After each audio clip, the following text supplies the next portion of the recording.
Hello, and thank you for joining us again on the Living After Faith podcast. I'm Rich Lyons. And the Living After Faith podcast is the official podcast of recoveringreligionist.com, a site hosted by Dr. Darrell Ray. And Dr. Ray has a program that involves group meetings and things where if you're recovering from religion, you can find people of like mind to meet with, talk with, and just generally socialize with, which is a wonderful thing. I'm very excited about today's program. Today's guest is Dr. Eric Maisel. And Dr. Maisel, glad to have you on the show. Great to be with you, Rich. Nice to be here. And your book, The Atheist Way, that's not by any stretch of the imagination the only book he's written. He's written very many books, but The Atheist Way, Living Well Without Gods, has been instrumental in my journey from religion to atheism. I reached this place in life where I decided nothing has meaning anymore. It's all meaningless. If there's no eternal value, then there's no value. And I was kind of in this cycle of, where do I go with life now? What's it worth? Why even go on pretending? Because I'd always had this view of the eternal value of things and the eternal God and all this eternal. And suddenly I realized none of that existed. So I came to this place in life where I was kind of struggling. And I'll be honest, the first few chapters of Dr. Maisel's book are kind of dark, but that was the place I was in. And he totally captured where I was. And what I want to do today is help you understand that life, just because all we have in this life doesn't mean it's meaningless. In fact, it can be more meaningful than life with any other perspective. So with that said, what I was going to do is actually read a bit from the book itself.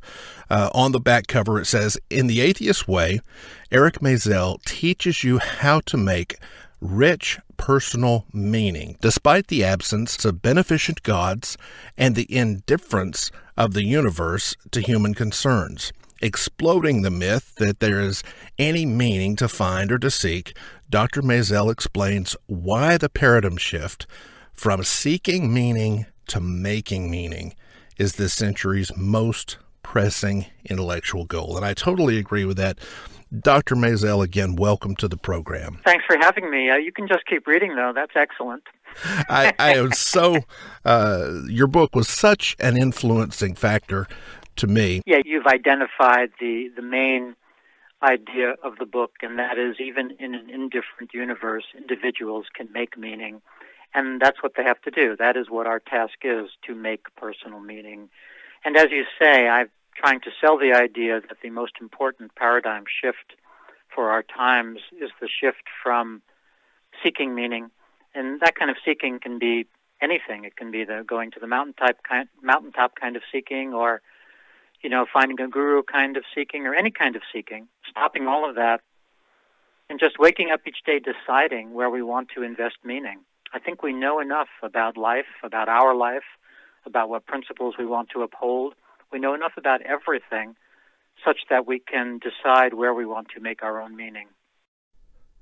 I have done so much meaning seeking in my life. When I was a Christian, at one point, I did a 21-day fast, nothing but water for 21 days, which was absolute insanity if you want my perspective of it now.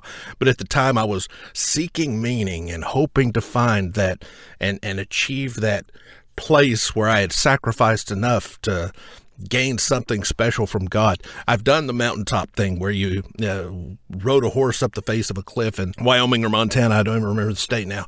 And then at the end of the day, you sit around a campfire and have a man talk with men, So much meaning seeking in life. But at the same time, I was involved in intellectual seeking as well. And it seemed like the more meaning seeking I was doing, the less meaning I was actually finding, until I reached that place where God gives meaning. But that's pretty faulty in itself. Oh, absolutely. I don't think that there's any objective or external meaning. If there were not human beings who had this meaning-making apparatus, there would be no meaning in the universe, or at least depend on what other creatures exist on other planets. But for us, because we are the creatures we are, we have this actually wellspring of meaning in us. We can renew meaning every day, but it's subjective. If you're driving in a car with 3 passengers and you pass a tree, that tree has a different meaning to everybody in that car. To one person it may be the tree that you carved your initials in when you were a kid, and it's an object of affection. And for another person it's wood products and something you can make use of, et cetera, et cetera. The tree, there's nothing objectively meaningful about the tree. There are just subjective meanings about things. Another example is something like, space exploration. It's not objectively meaningful or not meaningful to explore space. You can give good reasons on either side. It's really just about who has the purse strings and what the culture wants and those sorts of considerations, and not whether it is or isn't meaningful. Because you can give the pros and cons of the meaningfulness of just about everything, and then it becomes a subjective decision. And it dawns on me in my thinking here, I may be getting a little bit ahead of people who have not read the book. Can we discuss a little bit the process of meaning itself, and then let's move into the process of making your own meaning? So you've already started in that vein. Essentially, I reached a place where I thought everything was meaningless, which may be the best place to start from to creating meaning. Well, I don't know if it's the best. It's all of these places, other than the place of making meaning, are pretty painful. And in the existential tradition, we have, novel after novel and book after book about how painful it is to experience life as meaningless. So that may be, a sort of a hitting bottom required place for intelligent people to hit there, but it doesn't feel good. No one wants to stay there very long. And people do often stay there their whole life. They never reach the place of realizing that meaning resides within them, and that there isn't this universal large meaning that they're craving. It's really a craving. I don't want to call it an addiction, but it's a craving for this large thing that will make their life seem worthwhile to them, that context, that larger context in which their life can make sense. There isn't that context. There is just the life itself and our necessity of making choices based on our principles.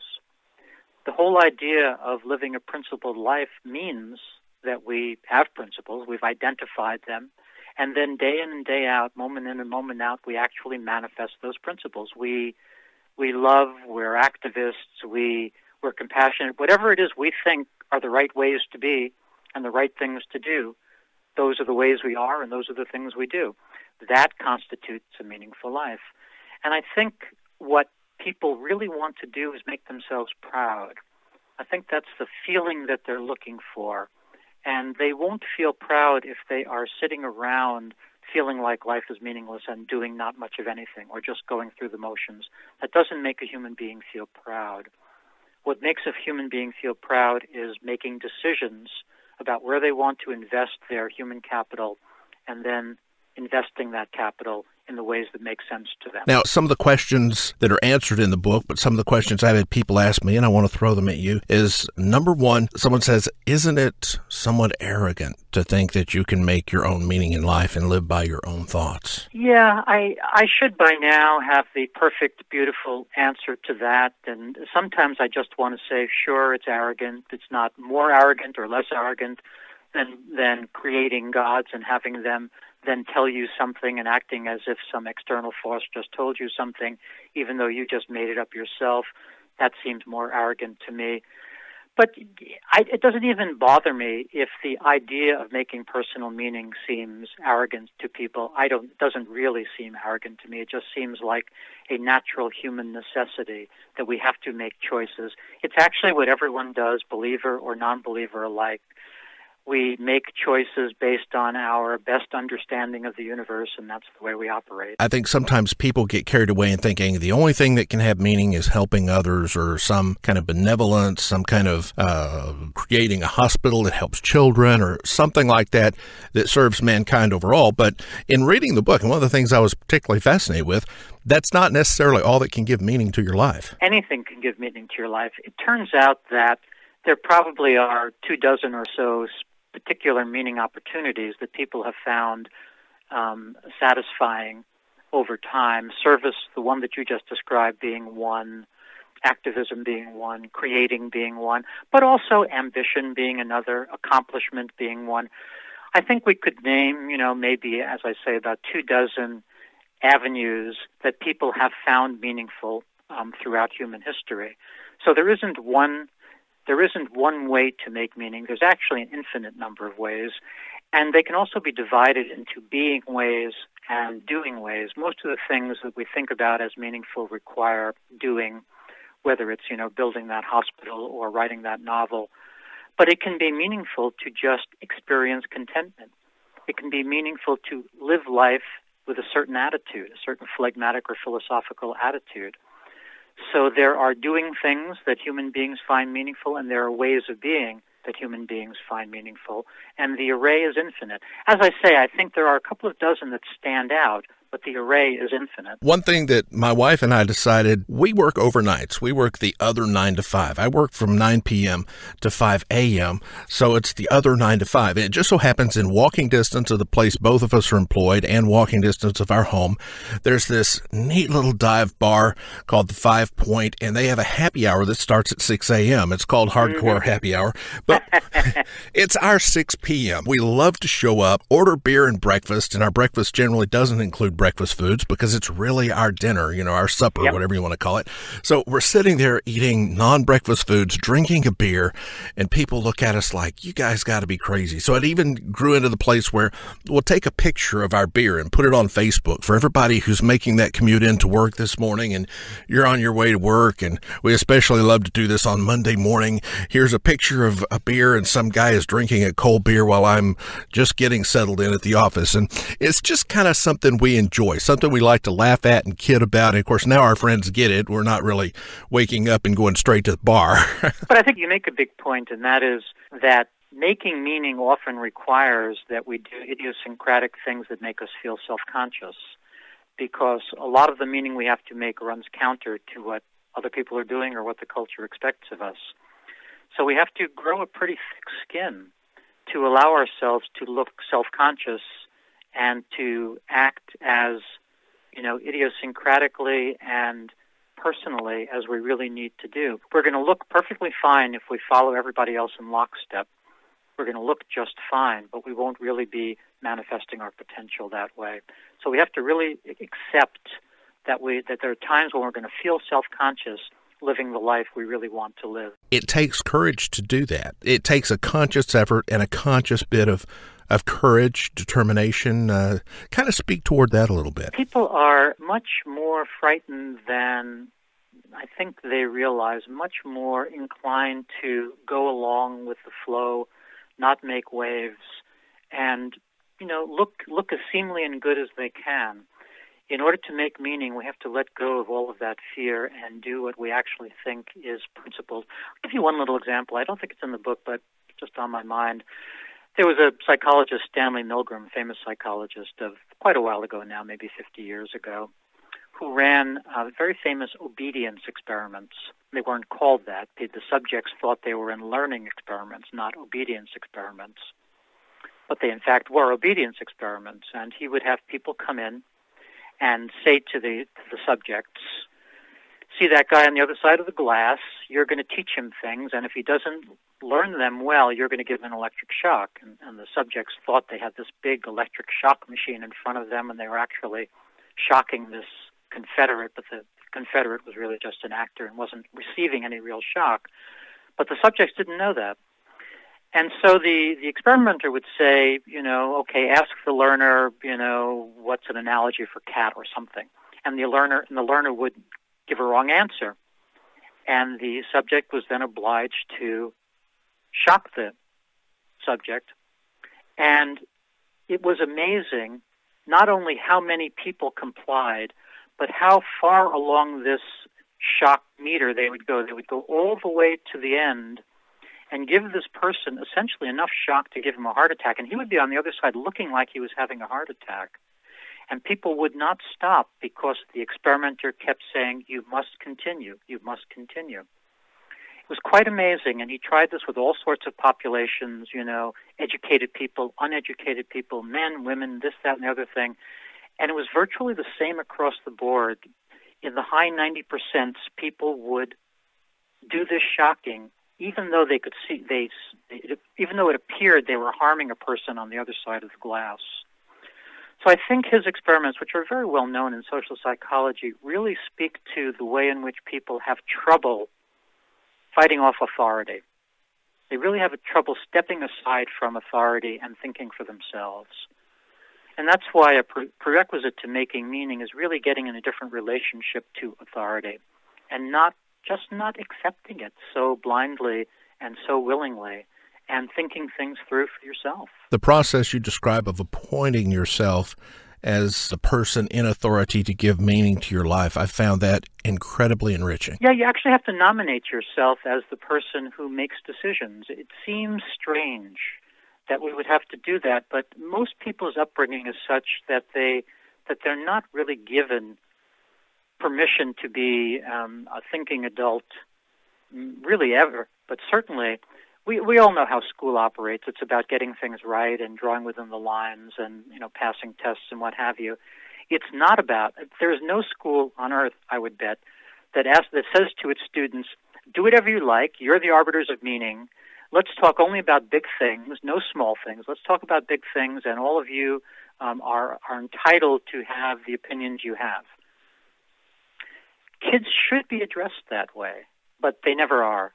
So most kids grow up into adults who have not had the experience of really thinking for themselves. They've been on this lockstep conveyor belt through the school system and through their family, and they're very stuck in what one might call a trance state, sort of a cultural trance state of having accepted tons of things that their parents and their schools and their churches have told them, and they don't really have much of an ability to break free of that trance.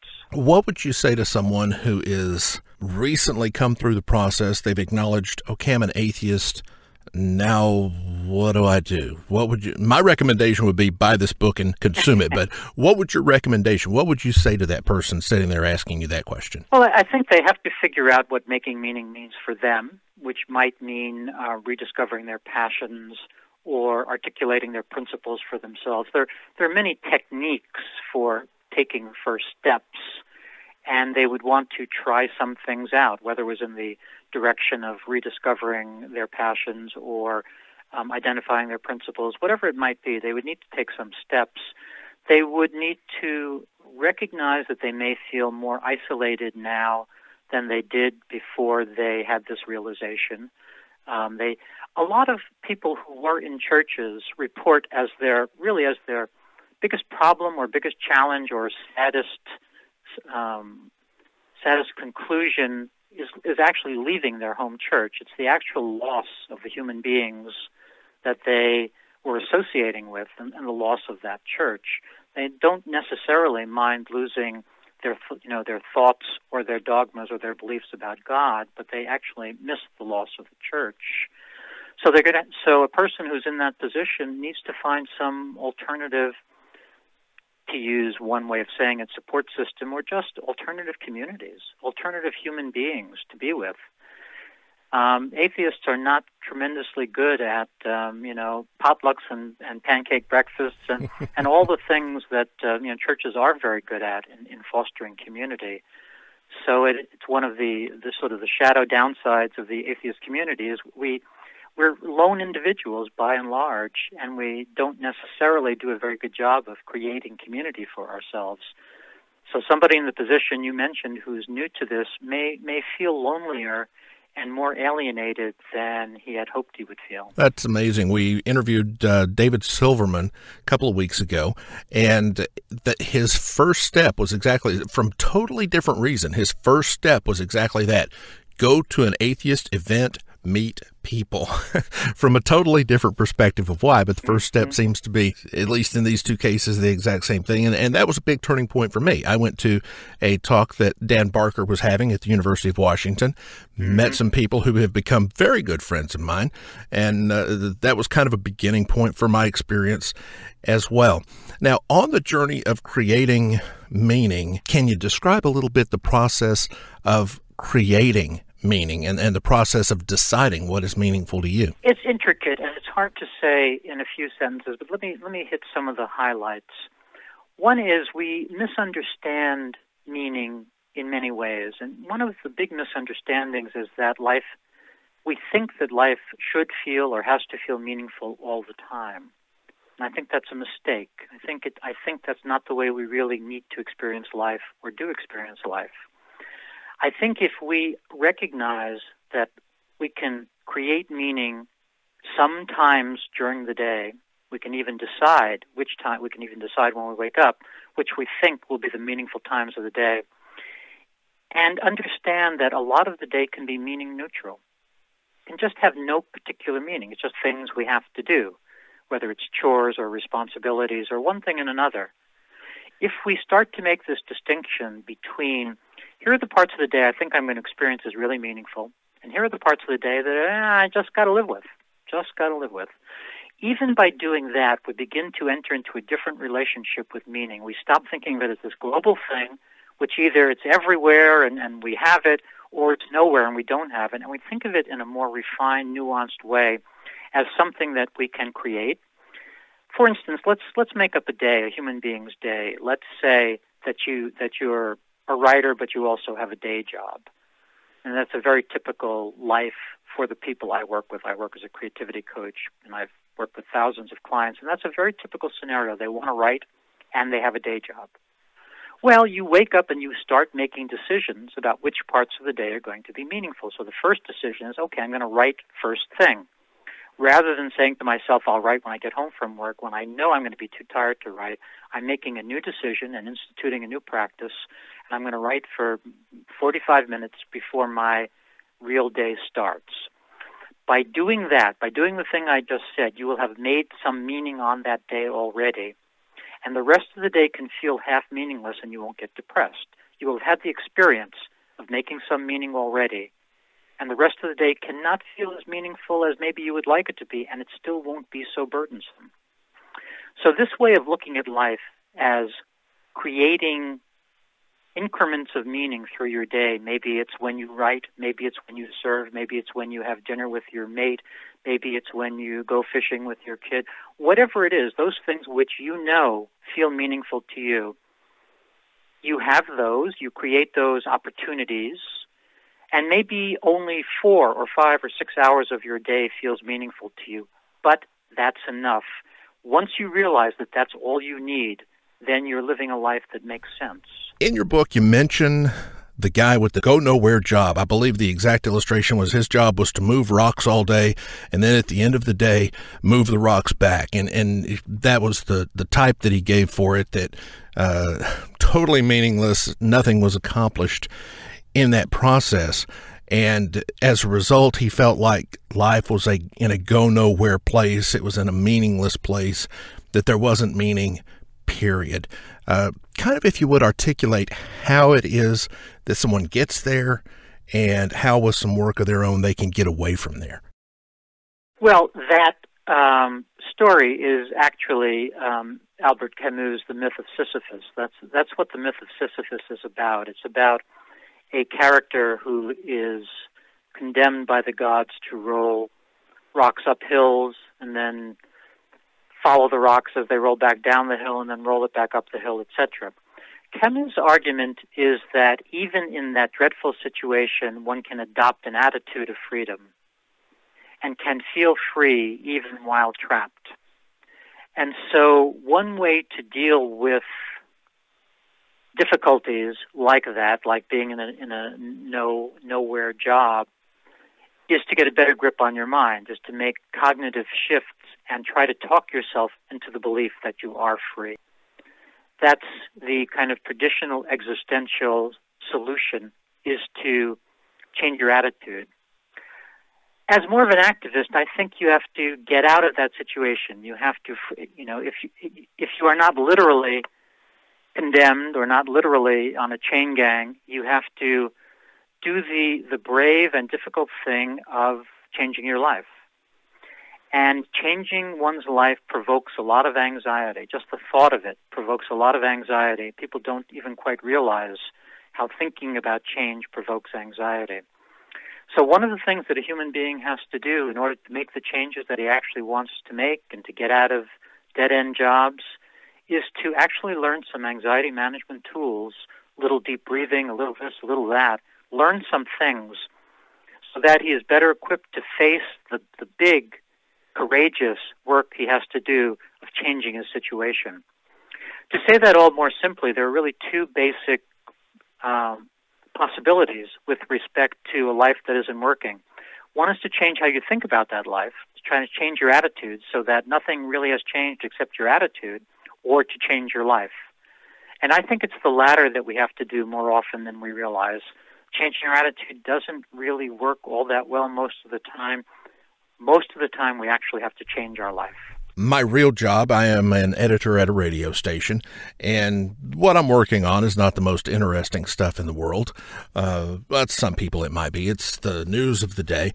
But I look at the meaning that gives me as it hones and develops the mad skills that I use when I'm doing the podcast or other things that are meaningful to me. Absolutely. It's not the most meaningful thing in and of itself, but it is enhancing my ability. That's right. I think that's a sophisticated understanding that some things that serve our meaning needs are not in themselves necessarily very meaningful. I think that sentence is a very sophisticated and smart kind of sentence. When we start to recognize that there are things that we do that serve our meaning needs, but that are themselves not necessarily meaningful, then we have a much better understanding of how life really operates. The process of appointing yourself, we've discussed that to a little bit, but it's something that really, having read the book a couple of times, I've got it on my Nook. I've got the physical copy of the book as well. Mm-hmm. We have kind of glanced over some things here, but intentionally so, because there's no way in a short podcast that we could go into all the details that someone's going to find in the book. So if you would just kind of give a brief pitch for why people should pick up the book at a library or at Barnes & Noble or Amazon and give it a read. Unlike many of the books that have come out on atheism, it's not really doing hand-to-hand combat with religion. It's sort of the step after that. It's once you've sort of seen through the dogmas of religion and have kind of the clear understanding that gods have been made up by human beings, once you're past that, then where are you? And that's where the Atheist Way, for me, begins. It's where are you after you've seen clear that there are no gods?